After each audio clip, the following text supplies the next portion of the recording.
Hello friends, myself Mr. Minal R. Patel, working as a lecturer in Mechanical Engineering Department from Vallabh Polytechnic, Navsari. Today I will discuss about the topic principal planes and principal stresses for the subject strength of material, subject code 333-1904. So let's start with the principal plane. So first of all, what is principal plane? તો principal plane આપણે કોને કહીશું? તો જે plane ઉપર direct stress લાગતી હોય અને શિયર સ્ટ્રેસ લાગતી ન હોય તો એવા પ્લેનને પ્રિન્સિપલ પ્લેન કહેવામાં આવે છે. ડાયરેક્ટ શિયર સ્ટ્રેસ એટલે ડાયરેક્ટ સ્ટ્રેસને આપણે એપ્સાઇલોન વડે દર્શાવીએ છીએ અને પીપી એટલે પ્રિન્સિપલ પ્લેન કહીએ છીએ. તો અહીંયા આગળ ત્રણ ફિગર દર્શાવેલી છે, જેની અંદર આ જે ત્રણ લાઈન છે, આડી લાઈન, ઊભી લાઈન અને ત્રાસી લાઈન, એ આપણું પ્રિન્સિપલ પ્લેન થશે અને એના પર આ ડાયરેક્ટ સ્ટ્રેસ લાગે છે, ફક્ત ડાયરેક્ટ સ્ટ્રેસ લાગે છે, એના પર કોઈ પણ પ્રકારની શિયર સ્ટ્રેસ લાગતી નથી. એટલે આ જે પ્લેન છે તેને પ્રિન્સિપલ પ્લેન કહેવામાં આવે છે. એટલે પ્રિન્સિપલ પ્લેન પર શિયર સ્ટ્રેસ લાગતી નથી, એટલે શિયર સ્ટ્રેસની વેલ્યુ 0 હોય છે. હવે આ જે પ્રિન્સિપલ પ્લેન છે તે આડું હોઈ શકે, ઊભું હોઈ શકે અથવા ત્રાંસું હોઈ શકે. એટલે આ બધી પ્રિન્સિપલ પ્લેન છે. હવે અહીંયા આગળ જે ફિગર બતાવી છે આ સ્લાઇડની અંદર, એની અંદર આ જે પ્લેન છે એ આપણા પ્રિન્સિપલ પ્લેન નથી, કારણ કે એની અંદર શિયર સ્ટ્રેસ પણ લાગે છે. અહીંયા આપણે જોઈ શકીએ છીએ કે બેન્ડિંગ સ્ટ્રેસ તો લાગે છે પણ સાથે શિયર સ્ટ્રેસ પણ લાગે છે, તો આ પ્રિન્સિપલ પ્લેન નથી. જે પ્લેન પર ફક્ત બેન્ડિંગ સ્ટ્રેસ લાગતું હોય એ જ પ્રિન્સિપલ પ્લેન કહેવાશે. અહીંયા આગળ શિયર સ્ટ્રેસ લાગે છે તો એ પ્રિન્સિપલ પ્લેન કહેવાશે નહીં. શિયર સ્ટ્રેસને આપણે ટાઉ વડે દર્શાવીએ છીએ. હવે પ્રિન્સિપલ સ્ટ્રેસ એટલે શું? આ થઈ આપણી પ્રિન્સિપલ પ્લેનની વાત. હવે પ્રિન્સિપલ સ્ટ્રેસ, તો સ્ટ્રેસ એટલે શું? તો જે પ્લેન પર ડાયરેક્ટ સ્ટ્રેસ લાગતું હોય તેને પ્રિન્સિપલ સ્ટ્રેસ કહેવામાં આવે. પણ પ્રિન્સિપલ પ્લેન ઉપર, પ્રિન્સિપલ પ્લેનની ડેફિનેશન આપણે જોઈ ગયા કે જેના પર ફક્ત ડાયરેક્ટ સ્ટ્રેસ લાગતું હોય તેને પ્રિન્સિપલ પ્લેન કહેવાય. અને પ્રિન્સિપલ પ્લેન પર જે ડાયરેક્ટ સ્ટ્રેસ લાગે છે એ સ્ટ્રેસને પ્રિન્સિપલ સ્ટ્રેસ કહેવામાં આવે છે. તો આ થશે પ્રિન્સિપલ સ્ટ્રેસની ડેફિનેશન. હવે પ્રિન્સિપલ પ્લેન, તો એને ત્રણ રીતે ક્લાસિફાઈ કરી શકાય. એક મેજર પ્રિન્સિપલ પ્લેન, એક માઇનર પ્રિન્સિપલ પ્લેન અને એક intermediate principal plane. Major principal plane કોને કહેવાશે? તો જેના પર મેક્સિમમ ડાયરેક્ટ સ્ટ્રેસ લાગતું હોય એવા પ્લેનને મેજર પ્રિન્સિપલ પ્લેન કહેવાશે. અને જેના પર મિનિમમ ડાયરેક્ટ સ્ટ્રેસ લાગે તો એવા પ્લેનને માઇનર પ્રિન્સિપલ પ્લેન કહેવાય. અને એ બેની વચ્ચેની કોઈ વેલ્યુ, એટલે જેના પર ડાયરેક્ટ સ્ટ્રેસની વેલ્યુ વચ્ચેની હોય તો એવા પ્લેનને ઇન્ટરમીડિયેટ પ્રિન્સિપલ પ્લેન કહેવામાં આવે છે. હવે આપણે અહીંયા આગળ ફિગર સાથે સમજીએ કે મટીરિયલ પર જે પણ સ્ટ્રેસીસ લાગતી હોય એના મેન કિસ્સાઓ કયા કયા હોય છે, એટલે કે એના કેસીસ કયા કયા હોય છે. તો અહીંયા આગળ આપણે 4 પ્રકારના કેસીસ જોઈશું. સપોઝ કે કેસ નંબર 1, તો જેની ઉપર ફક્ત એક જ ડાયરેક્ટ સ્ટ્રેસ લાગે છે. તો અહીંયા આગળ આપણે જોઈ શકીએ છીએ કે એપ્સાઇલોન 1 ફક્ત એક જ ડાયરેક્ટ સ્ટ્રેસ લાગે છે. જો બીજી સ્ટ્રેસ લાગતી હોય તો અહીંયા આગળ બતાવવી પડે, પણ પહેલા કેસમાં આપણે જોઈએ કે ફક્ત એક જ ડાયરેક્ટ સ્ટ્રેસ લાગે છે. તો એપ્સાઇલોન 1 આપણે મેજર ડાયરેક્ટ સ્ટ્રેસ વડે દર્શાવીશું અને થીટા એટલે આ જે ટ્રાન્સો પ્લેન છે એ ટ્રાન્સા પ્લેનનો આ વર્ટિકલ પ્લેન સાથેનો ખૂણો કહેવાશે, એટલે થીટા અહીંયા આગળ દર્શાવેલો છે. બીજા કેસમાં આપણે કન્સિડર કરીશું કે બે ડાયરેક્ટ સ્ટ્રેસીસ લાગતી હોય, એટલે આ જ ઓબ્જેક્ટ આપણે ફરીથી પાછો બતાવી દઈએ છીએ, થીટા ખૂણો પણ બતાવી દઈએ છીએ ટ્રાન્સા પ્લેન સાથેનો, વર્ટિકલ પ્લેનનો ટ્રાન્સા પ્લેન સાથેનો, અને બે સ્ટ્રેસીસ બતાવીએ છીએ, અહીંયા એપ્સાઇલોન 1 અને અહીંયા આગળ એપ્સાઇલોન 2. એટલે બે ડાયરેક્ટ સ્ટ્રેસ લાગતી હોય તો આ પ્રકારની ફિગર હશે. હવે એના પછી કેસ નંબર 3 આપણે જોઈએ કે જેની અંદર એક ડાયરેક્ટ સ્ટ્રેસ અને એક શિયર સ્ટ્રેસ લાગે છે. આ બંને કેસીસમાં ડાયરેક્ટ સ્ટ્રેસીસ લાગતી હતી. હવે આપણે શિયર સ્ટ્રેસ પણ કન્સિડર કરીએ છીએ. તો થર્ડ સિચ્યુએશનની અંદર એક ડાયરેક્ટ અને એક શિયર સ્ટ્રેસ લાગે છે, એટલે અહીંયા આગળ આપણે ડાયરેક્ટ સ્ટ્રેસ બતાવીએ છીએ એપ્સાઇલોન 1 અને અહીંયા આગળ આપણે શિયર સ્ટ્રેસ બતાવીએ છીએ ટોવ, અને અહીંયા આગળ ટોવ, એટલે વચ્ચેથી એનું શિયર થશે આ તરફ અને અહીંયા આ તરફ ઓપોઝિટ ડિરેક્શનમાં. તો એપ્સાઇલોન 1 ને આપણે ડાયરેક્ટ સ્ટ્રેસ કહીશું, એક જ છે એટલે મેજર ડાયરેક્ટ સ્ટ્રેસ જ આવશે, અને ટાઉ એટલે શિયર સ્ટ્રેસ કહેવાશે. હવે કેસ નંબર 4 જોઈએ તો એની અંદર બે ડાયરેક્ટ સ્ટ્રેસ સાથે આપણે શિયર સ્ટ્રેસ લઈશું. પહેલા બે કેસીસની અંદર આપણે ફક્ત ડાયરેક્ટ સ્ટ્રેસ લીધી, એક ડાયરેક્ટ સ્ટ્રેસ અને બે ડાયરેક્ટ સ્ટ્રેસ. હવે એ બંને સાથે આપણે શિયર સ્ટ્રેસ લઈએ છીએ, એક ડાયરેક્ટ સ્ટ્રેસ સાથે એક શિયર સ્ટ્રેસ અને પછી નેક્સ્ટ સિચ્યુએશનમાં બે ડાયરેક્ટ સ્ટ્રેસ સાથે એક શિયર સ્ટ્રેસ.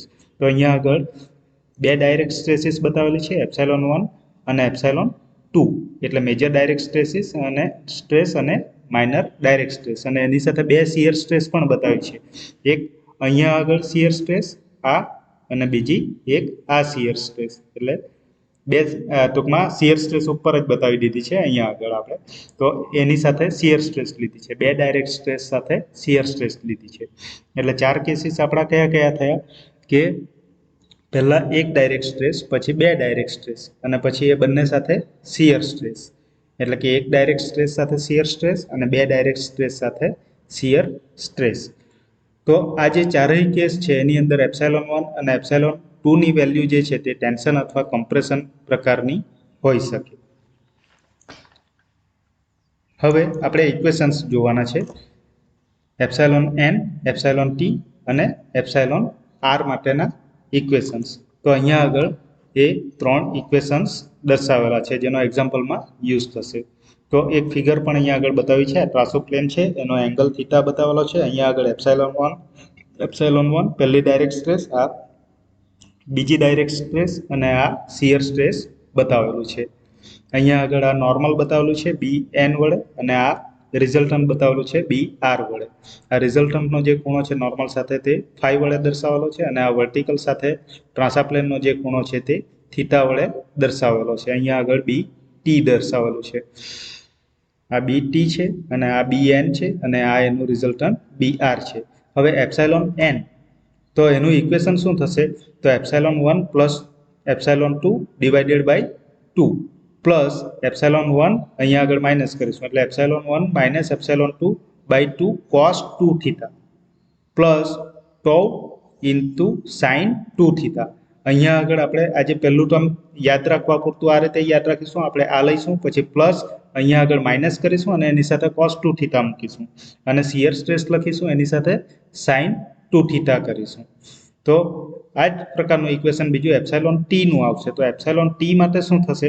તો એપ્સાઇલોન ટી માટે યાદ રાખવા પૂરતું આપણે આ જે ફર્સ્ટ ઇક્વેશન છે એમાંથી આટલું ટર્મ અહીંયા આગળ બેઠું લખી દઈએ છીએ, પણ એમાં કોસ 2 થીટાની જગ્યાએ સાઇન 2 થીટા લખીએ છીએ, અને સાઇન 2 થીટાની જગ્યાએ કોસ 2 થીટા લખીએ છીએ. એટલે એપ્સાઇલોન ટી નું ઇક્વેશન થશે epsilon 1 minus epsilon 2 by 2 sine 2 theta minus tau cos 2 theta.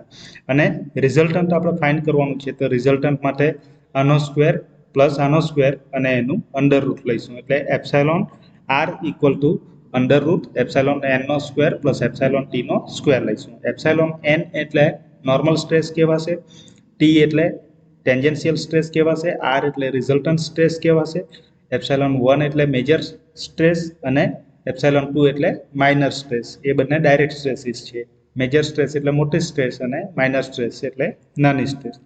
તો આ રીતે આપણે ઇક્વેશન્સ લખી શકીએ, એપ્સાઇલોન n, t અને r માટેના ઇક્વેશન્સ.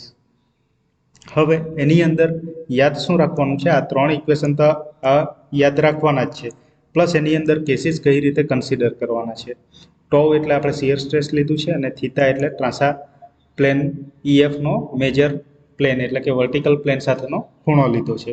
હવે આ જે ઇક્વેશન્સ છે 3 ઇક્વેશન્સ, એમાંથી કોઈ પણ કેસ માટે આ ઇક્વેશન્સ લાગુ પાડી શકાય. હવે આ જે 3 સ્ટ્રેસીસ છે એપ્સાઇલોન 1, એપ્સાઇલોન 2 અને ટો, એમાંથી જે પણ સ્ટ્રેસ લાગતી નહીં હોય તો એની વેલ્યુ 0 લઈ લેવાની રહેશે. પછી જ્યારે એક જ ડાયરેક્ટ સ્ટ્રેસ લાગતી હોય, જેમ કે આપણો કેસ નંબર 1 હતો, તો ત્યારે એપ્સાઇલોન 1 ની કિંમત હંમેશા પોઝિટિવ લેવાની રહેશે, અને એપ્સાઇલોન 1 નો નેચર ભલે ગમે તે હોય, ટેન્શન હોય કે કમ્પ્રેશન હોય, પણ એની વેલ્યુ પોઝિટિવ જ લેવાની રહેશે.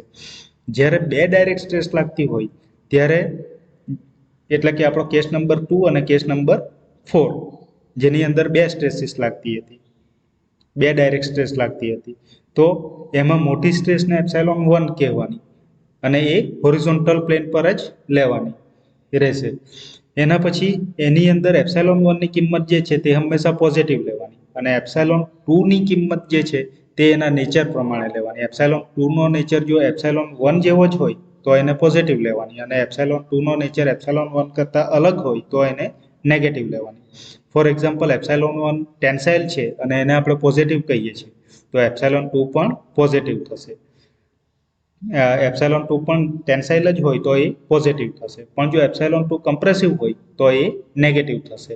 એટલે પહેલાની કમ્પેરમાં બીજું સ્ટ્રેસ કયા પ્રકારનું છે તે જોઈને એની સાઇન લેવાની. જો સેમ હોય તો પોઝિટિવનું પોઝિટિવ રહેશે અને અલગ નેચર હોય તો માઇનસ થશે.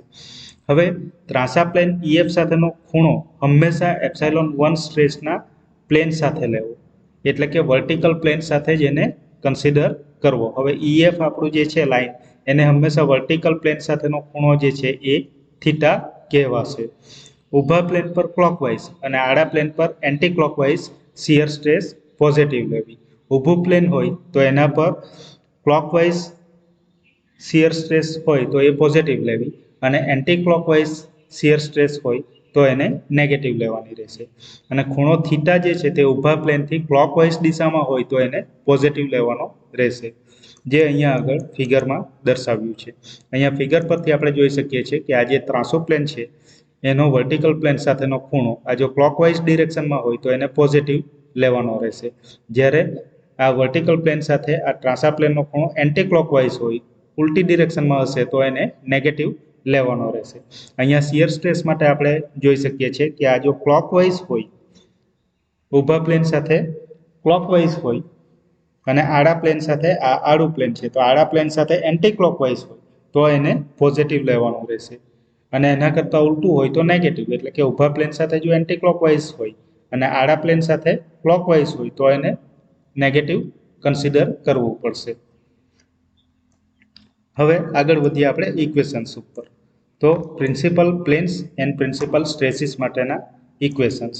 તો પ્રિન્સિપલ પ્લેન માટેના ઇક્વેશનમાં આ યાદ રાખવાનું રહેશે, એપ્સાઇલોન n1 અને એપ્સાઇલોન n2 નું ઇક્વેશન. એપ્સાઇલોન n1 માટે પહેલા એવરેજ લેવાની છે, epsilon 1 plus epsilon 2 by 2 plus under root epsilon 1 minus epsilon 2 by 2 એનો સ્ક્વેર. એટલે અહીંયા આગળ માઇનસ કરીને આખું ટર્મ અહીંયા લખી દઈશું અને એનો સ્ક્વેર કરશું, માઇનસ કરશું અને સ્ક્વેર કરશું, પ્લસ અહીંયા આગળ ટાઉ સ્ક્વેર લખશું અને એ આખી વેલ્યુ જે છે તે અંડર રૂટમાં લઈ લઈશું.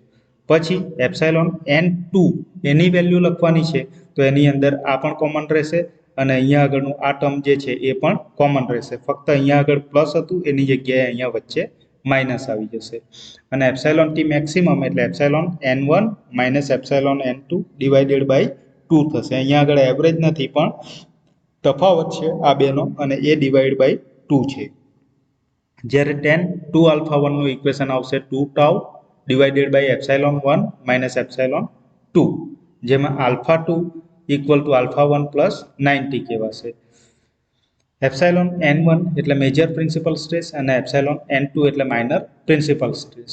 આલ્ફા 1 એટલે મેજર પ્રિન્સિપલ પ્લેનનો વર્ટિકલ સાથેનો ખૂણો અને આલ્ફા 2 એટલે માઇનર પ્રિન્સિપલ પ્લેનનો વર્ટિકલ સાથેનો ખૂણો, જ્યારે એપ્સાઇલોન ટી મેક્સ જે છે તે મેક્સિમમ શિયર સ્ટ્રેસ છે અને મેક્સિમમ ટેન્જન્શિયલ સ્ટ્રેસ પણ એને કહી શકાય. હવે એંગલ ઓફ ઓબ્લિક્વિટી. એંગલ ઓફ ઓબ્લિક્વિટી કોને કહીશું આપણે? તો રિઝલ્ટન્ટ સ્ટ્રેસ નોર્મલ સ્ટ્રેસ સાથે જે ખૂણો બનાવે તેને એંગલ ઓફ ઓબ્લિક્વિટી કહેવામાં આવે છે.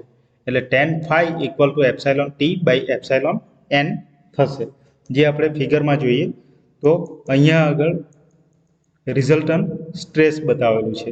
આ રિઝલ્ટન્ટ સ્ટ્રેસ જે છે એ નોર્મલ સ્ટ્રેસ સાથે જે ખૂણો બનાવશે એ ખૂણાને એંગલ ઓફ ઓબ્લિક્વિટી કહેવાશે. રિઝલ્ટન્ટ સ્ટ્રેસ નોર્મલ સાથે એટલે આ પ્લેનના નોર્મલ સાથે એને લંબ જે છે એની સાથે જે ખૂણો બનાવશે તે એંગલ ઓફ ઓબ્લિક્વિટી કહેવાશે. અને એના માટેનું ઇક્વેશન આપણે tan phi equal to epsilon T by epsilon n લખીએ છીએ. એટલે અહીંયા tan phi કરીએ એટલે સામેની બાજુ આપણી આ થશે એટલે કે એપ્સાઇલોન ટી થશે અને પાસેની બાજુ એટલે આ થશે એટલે એપ્સાઇલોન n થશે. એટલે epsilon T by epsilon n એટલે tan phi કહેવાશે. Okay, thank you.